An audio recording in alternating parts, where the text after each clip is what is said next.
कैडेट्स आगे सब कैडेट्स बेटा बेटा कैडेट्स को बुला रहे हैं कैडेट्स को बुला रहे हैं कैडेट्स बेटा बेटा कैडेट्स आगे सब वॉइस वॉइस कैडेट्स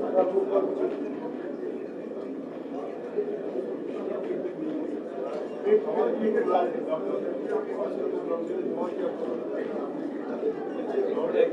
और डालेंगे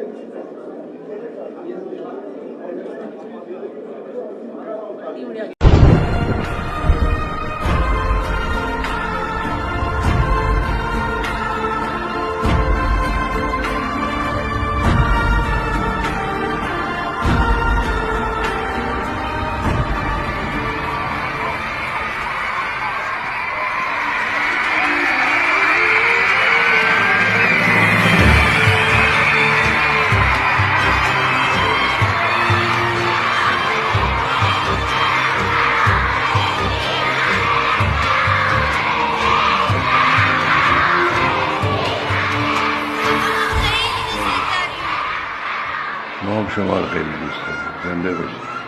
بچه‌های عزیزم گوش کنین. اولا سرودتون خیلی عالی بود.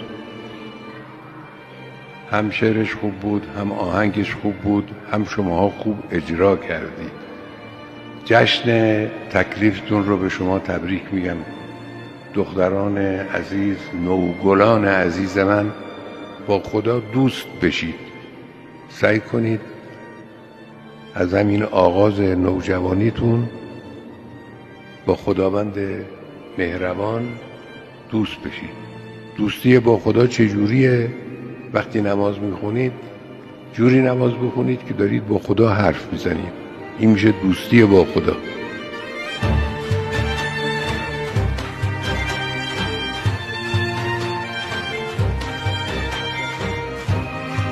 الله اکبر.